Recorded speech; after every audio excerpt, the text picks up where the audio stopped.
Isa berkata, "Sesungguhnya aku ini hamba Allah. Dia memberiku Alkitab Injil dan dia menjadikan aku seorang nabi. Dan dia menjadikan aku seorang yang diberkati di mana saja aku berada. Dan dia memerintahkan kepadaku memberikan salat dan menunaikan zakat selama aku hidup dan berbakti kepada ibuku. Dan dia tidak menjadikan aku seorang yang sombong lagi celaka. Dan kesejahteraan semoga dilimpahkan kepadaku pada hari aku dilahirkan, pada hari aku meninggal, dan pada hari aku dibangkitkan hidup kembali." Quran Surah Maryam ayat 27 hingga 33.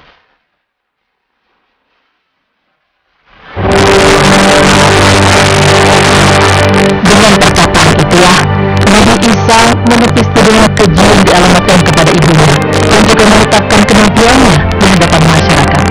Nabi Isa alaihissalam tumbuh dalam pangkuan ibunya Maryam hingga mencapai usia 7 atau 8 tahun. Dalam masa ini, Nabi Isa mendapatkan tugas untuk mengumpulkan Bani Israel dan menyelamatkan mereka dari kesesatan. Belum lagi memikul tanggung jawab untuk memberikan petunjuk dan menyampaikan agama ilahi.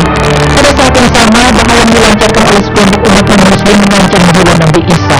Allah Subhanahu wa Ta'ala akhirnya menyuruh Nabi Isa dan ibunya ke suatu tempat, negeri yang tinggi yang memiliki keamanan dan air yang mengalir, seperti dalam firman Allah yang artinya, "Dan kami telah menjadikan Isa putra Maryam beserta ibunya suatu bukti yang nyata bagi kekuasaan kami, dan kami melindungi mereka di suatu tanah tinggi mendatar yang aman dan memiliki sumber-sumber air bersih yang mengalir." Quran Surah Al-Mu'minun ayat 50. Sehingga di tempat itu, Nabi Isa melalui masa-masa pertumbuhan dan menyiapkan dirinya untuk menyampaikan ajaran Allah Subhanahu wa Ta'ala. Allah Subhanahu wa Ta'ala memberikan mukjizat bagi para nabi. Begitu juga kepada Nabi Isa. Mukjizat diberikan kepada Nabi Isa agar beliau dapat menetapkan kenabiannya kepada masyarakat. Mukjizat yang dimiliki Nabi Isa alaihissalam diantaranya adalah beliau dapat membentuk seekor burung dari tanah liat, lalu meniupkan ruh ke dalamnya dengan izin Allah Subhanahu wa Ta'ala, sehingga tanah liat itu pun benar-benar berubah menjadi seekor burung. Selain itu, Allah Subhanahu wa Ta'ala memberikan izin kepada Nabi Isa untuk dapat menyembuhkan orang buta dan orang yang sakit kusta. Bahkan salah satu mukjizat Nabi Isa yang sangat menakjubkan adalah beliau dapat menghidupkan orang mati dengan perintah dan izin dari Allah Subhanahu wa Ta'ala. Mukjizat lainnya yang dimiliki Nabi Isa adalah dengan dihidangkannya hidangan langit, ya, hidangan makanan dari langit turun ke bumi akibat permintaan Hawariyun atau murid-murid khusus Nabi Isa. Meski jumlah hidangan tersebut sedikit, yakni hanya roti dan ikan yang hanya berjumlah 9, namun hidangan tersebut dapat mengenyangkan 4.000 orang. Dengan adanya semua mukjizat ini, ternyata tetap saja hanya segelintir orang yang beriman kepada Nabi Isa, dan yang lainnya memilih untuk memusuhi Nabi Isa hingga berencana dan memutuskan untuk membunuhnya.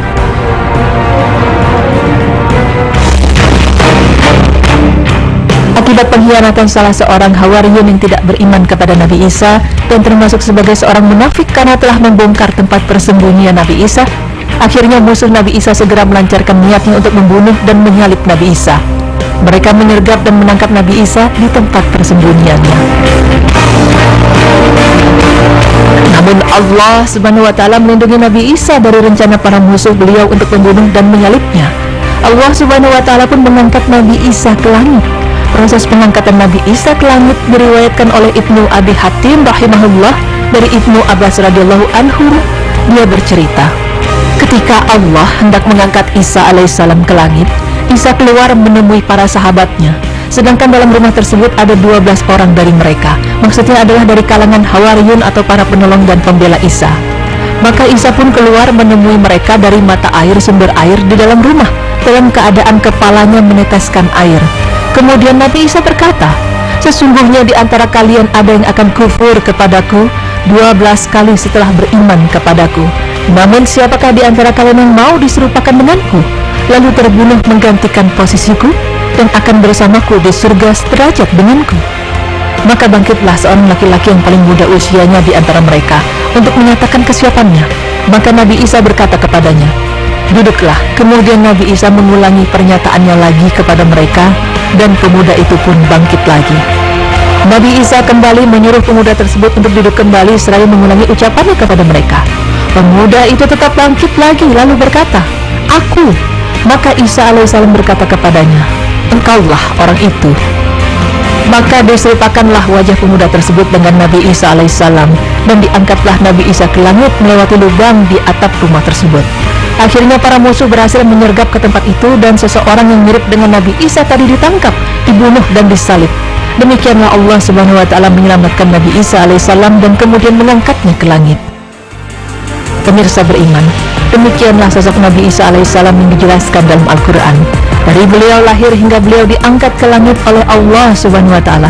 Semoga penjelasan tadi bermanfaat serta dapat menambah keimanan kita kepada kuasa Allah Subhanahu wa taala serta kepada para nabi dan rasul utusan Allah Subhanahu wa taala. Amin ya rabbal alamin.